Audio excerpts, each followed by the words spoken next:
ഇന്നത്തെ നമ്മുടെ വീഡിയോ എന്ന് പറയുന്നത് വിഷ്ണു ചേട്ടൻ തിരിച്ച് പോവുകയാണ്. ഒരാഴ്ചയ്ക്ക് ശേഷം വരും. ഇവിടെ 2 ദിവസം കൊണ്ട് നല്ല തണുത്ത അന്തരീക്ഷമാണ്. മൊത്തത്തിൽ ഒരു മൂടിക്കെട്ടി വെയിലൊന്നും ഇല്ല 2 ദിവസം കൊണ്ട്. അതുകൊണ്ട് ക്ലൈമറ്റ് ചേഞ്ച് ആയതുകൊണ്ട് കുട്ടികൾക്ക് 2 പേർക്കും നല്ല ജലദോഷമാണ്. അതിൻ്റേതായ നിർബന്ധമാണ് കാശിക്ക്. അങ്ങനെ ഇരുന്നപ്പോഴാണ് നമ്മുടെ കിളിക്കുഞ്ഞുങ്ങളെ കണ്ടില്ലല്ലോ എന്നോർത്തത്.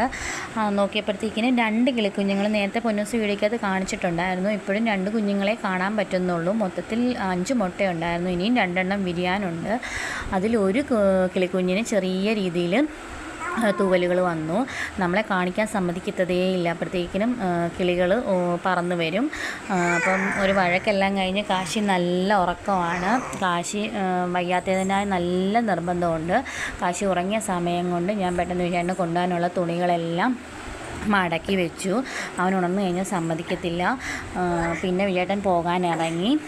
വിജയേട്ടൻ്റെ ഫ്രണ്ടാണ് കൊണ്ടുവിടുന്നത്. ഹരിപ്പാട്ടു നിന്നാണ് പോകുന്നത്. പൊന്നൂസ് ടാറ്റയൊക്കെ പറഞ്ഞ് പപ്പാച്ചിയെ വിട്ടു. അപ്പോൾ ഇതൊരു കുഞ്ഞു വീഡിയോ ആണ്. വീഡിയോ ഇഷ്ടമായി സപ്പോർട്ട് ചെയ്യണം. അടുത്ത വീഡിയോ ആയിട്ട് കാണാം.